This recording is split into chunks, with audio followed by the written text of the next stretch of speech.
Welcome to the Hidden History Happy Hour podcast with Alex Dean and Bryan Cunningham. Here we have a drink, have a laugh, and you just might learn something about our favorite stories from history.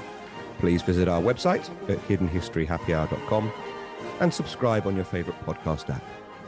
And if you like the show, please rate us 5 stars and leave a review. Cheers.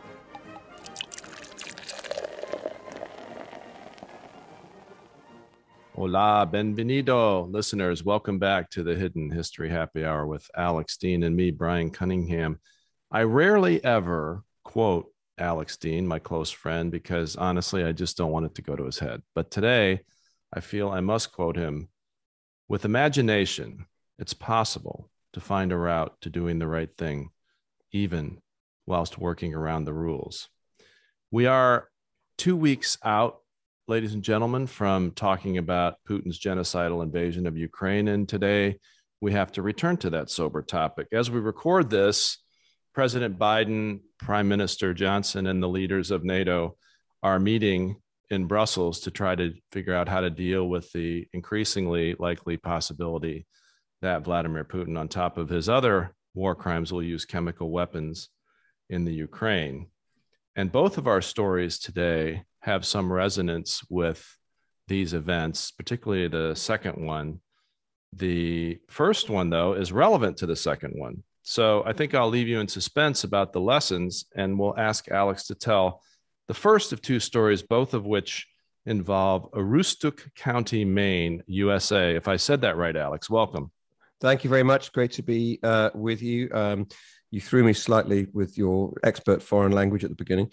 I say Aroostook. I think that's right, and it is huge. It's the largest county east of the Mississippi in your country, and it's geographically. Well, what did you think I meant? Oh, a population. Well, by population, yeah. I thought you were inventing your own standards now.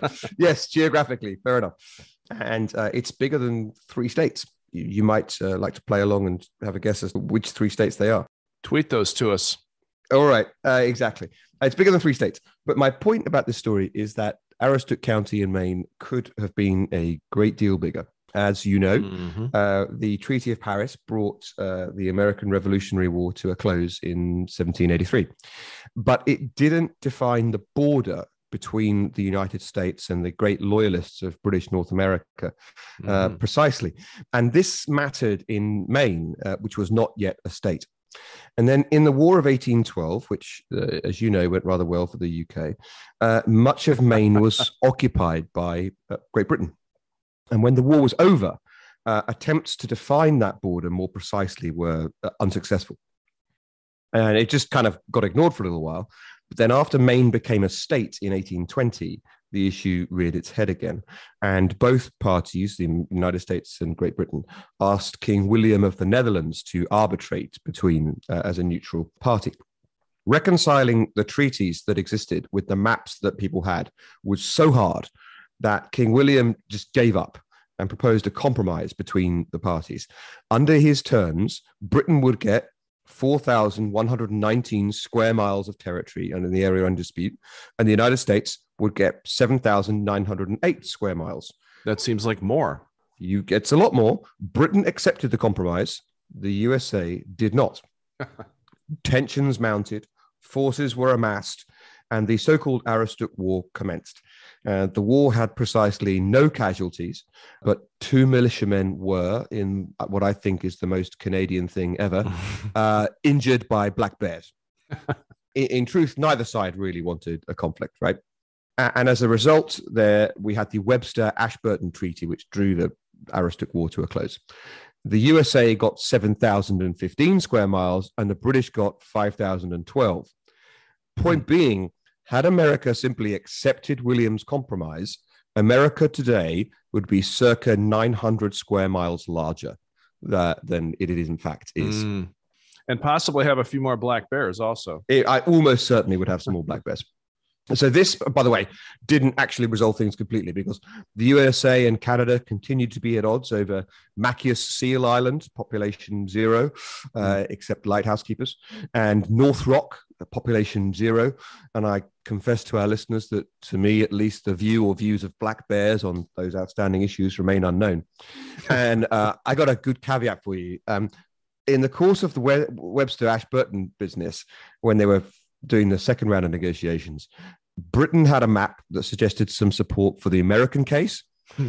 America had a map that suggested some support for the British case, and neither came to light at the time, right? It's just kind of awkward somewhere in the library. I don't know quite where it is. It's too awkward, difficult to find it. We don't have that system yet librarians use to work out where everything is. So no Freedom of Information Act in those days. Exactly. But so what's the lesson? What's the Aristotean lesson for me? It's a classic one about negotiation. Sometimes, especially between states and when it comes to territory, sometimes pragmatically, the offer on the table is the one that you should take, no matter how much it's resented and no matter what the grudges of history might be. You may wind up worse off later if you don't. Absolutely. But does this not also call into question King William's skill as a moderator, as a negotiator? Because you'd think he would have perhaps done some shuttle diplomacy and made this point to the American side. I'm sure he tried, but you were a young and headstrong republic at the time, unlike the mature souls that you are now. I'm sure we had some good reasons. Yeah, quite. I tell you, actually, one other thing while we talk about this story, our guest John Grant on an earlier episode, used to work for Republican Senator Susan Collins, and I knew about this relatively rural and conservative area of Maine as a result of talking about the politics of the USA with John. And that led me to win an office sweepstake on who was going to stay in the Senate. I correctly predicted the re-election of Republican Senator Susan Collins, thanks to her former staffer, John Grant. So there's a throwback to a former episode. Oh, I recall that prediction. And it's pretty relevant, actually, to a lot of consultants' misunderstanding of American politics. I had a law professor at the University of Virginia who used to refer to any place in between the East Coast and the West Coast as the United States as simply those square states, and probably gave them about as much thought as that suggests. And rural America elected Donald Trump once and might do so in the future. Well, it sounds like your professor was not someone who would be a good guest on this podcast. But yeah, so that's the Aristotle War, sometimes pork and beans war. Well, now our listeners need to know why it was called the Pork and Beans War instead of the Black Bear War, for example. Well, I, of course, would call it the Black Bear War, but people claim that it was called the Pork and Beans War in relation to either what British soldiers ate in their rations or what the lumberjacks of Maine ate. And it was just like it was like a redneck war or the Hicks war or the guys up in the far cold north who eat pork and beans.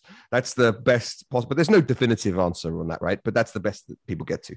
Well, Alex, was it Napoleon who said that wars are won on the stomach? Armies march on their stomachs. Armies march on their stomachs. Displaying a magnificently Gallic disregard for anatomy. Yeah. Well, I think he was a little short on knowledge on that one. He was a little short all round. I didn't realize reading the story that the first part of the story occurred before Maine was a state. Before it was the United States. Yeah. Do we know if there was any contest between, I guess it would have been called British North America now, Canada, and the United States on whether Maine would become a U.S. state or a province? Did they vote on that? If I've misled you, I apologize. It wasn't that. There was always going to be a big chunk to the south of what is now Canada that was part of the United States. It was because it was a territory. So at the time, it didn't have any rights of states to elect senators and so forth. It didn't have that. But the history of Maine after European, of course, it has a rich history of prior to Europeans arriving. But the point is that after Britain defeated the French in what was then Acadia in the 1740s and was ruling much of that area, Maine was governed as part of Massachusetts. And then, of course, Maine was physically separate from the rest of Massachusetts. And there was this long-standing disputes about the people of what we might call, the North Massachusetts or whatever you want to call it, who felt neglected by Massachusetts proper, as we now, what we now call Massachusetts. And they had votes in the Massachusetts Assembly to allow Maine to secede from Massachusetts itself. And in part, that was part of why Britain felt confident in conducting the inverted commas invasion, because there were pro-British merchants in that area who refused to defend Maine against Britain. They felt neglected by Massachusetts HQ. And finally, in 1819, Massachusetts voted to accept secession. And it was, of course, part of the Missouri Compromise, because Massachusetts and Maine became states at the same time. So as far as we know, there weren't hordes of upstart Mainers who wanted to be Canadian or British North American at the time.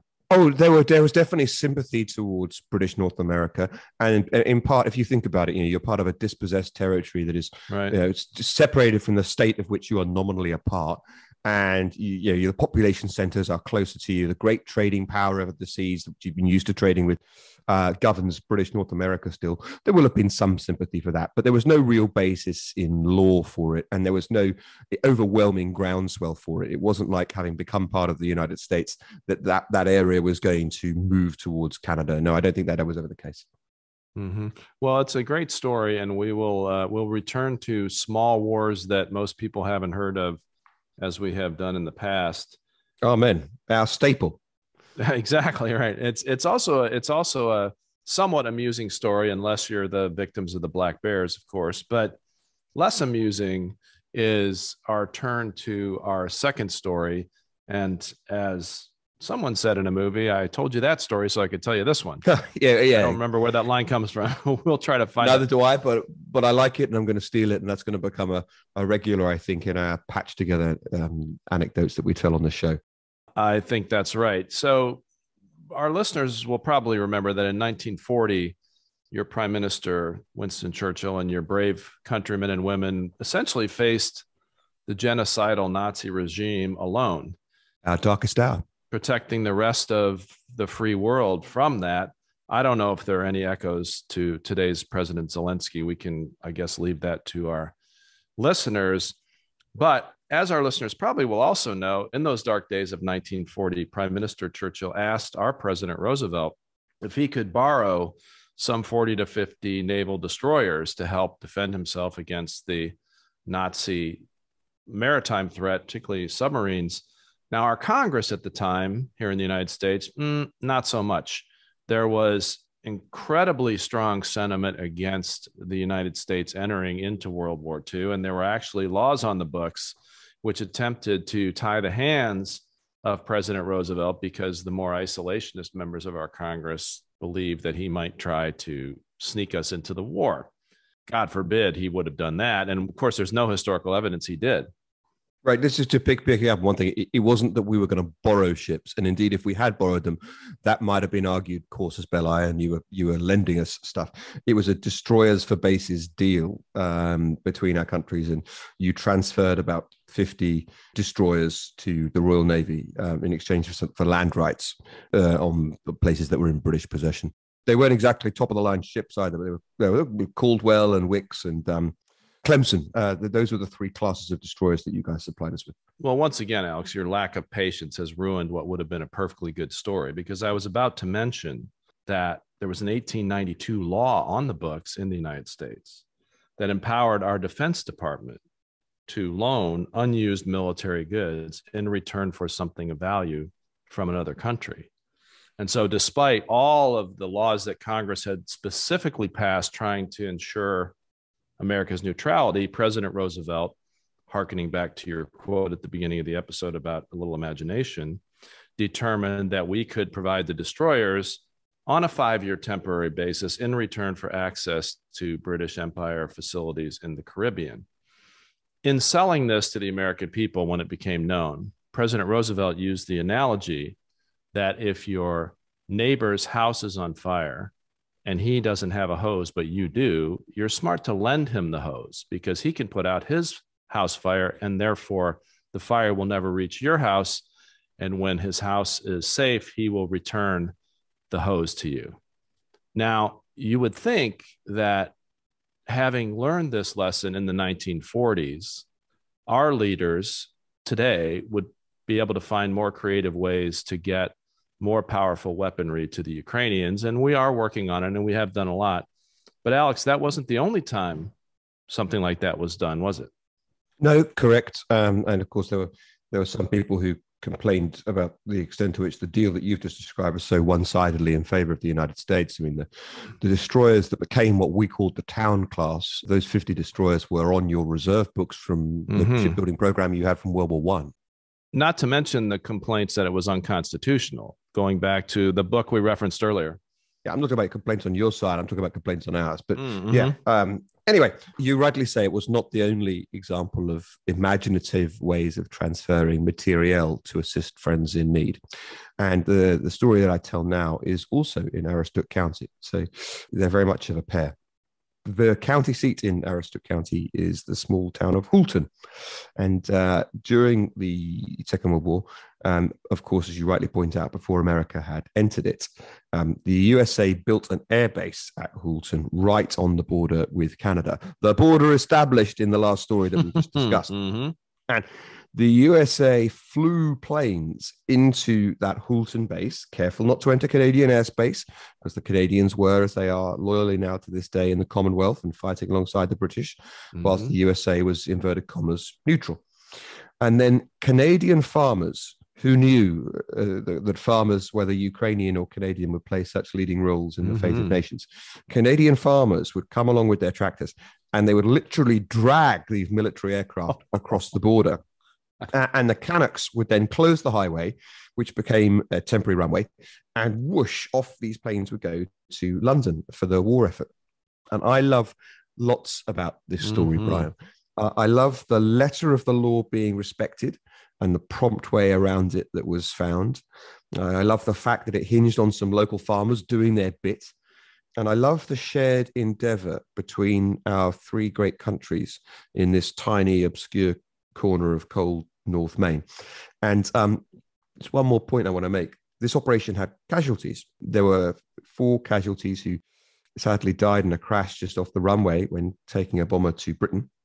And the pilot was a Kiwi, yet another nation in this great band of friends. Think about that, for all the other side of the world, doing his best for our band of nations fighting against evil and tyranny, and came to his death to the side of the runway in North Maine, so far from home. It's a poignant example, I think, of our worldwide shared efforts in that cause. And he, the New Zealander George Newell Harrison, and his radio operator, Sergeant Henry Bordwick, are buried in rural Maine, and their Commonwealth war graves are maintained by reciprocal agreement by the American Legion. And their 2 colleagues, who were Royal Canadian Air Force Sergeants, August Beckwell and Arthur Gibson, were buried in their native Canada. I don't imagine those names have been said in news in a long time. And I rather like highlighting the sacrifice that they made. And I think, as you rightly said, it's possible to find a route to doing the right thing with some imagination. And the second is that one should heed the sacrifices made away from the main stage and the noise of the battlefield, because they matter just as much. Well, I believe I neglected to mention at the outset of our show that, breaking all of our rules, I am drinking tequila, Alex, because I am in Mexico. And I'm not sure what you're drinking, but I think all of us should raise a glass to those brave folks and maybe visit there if we get a chance. Cheers. I will. Now, have you been to this area, Alex? I have never been to Maine, and I would like to go very much. And this story has made me want to go very much. I'm fascinated by, having told these stories, I love maps, and I spend some time looking at the strange maps of northern United States and Canada. And there are some little towns like Calais and Lubeck, the European Lubeck we discussed in another story. These places have great resonances, and they seem very beautiful. I'd like to visit very much. And because pilots, at least RAF pilots, were famous in the UK for getting a lot of beer down them before or after flying, I'm just having a beer today. Well, that seems appropriate.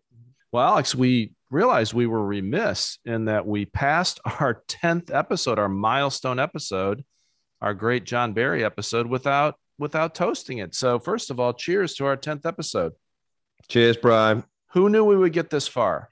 I started these stories with some tweets. I had no idea it'd become a book. I did a book. I had no idea it'd become a podcast. Who knows where next?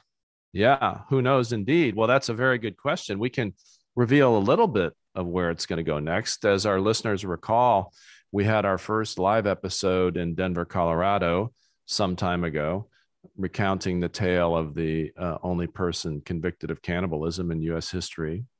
And while we probably won't have a subject that is quite as, I don't know, tasty, digestible as that, we are planning another live episode jumping from Denver, Colorado to the Big Apple, the New York City, the big show, as they say.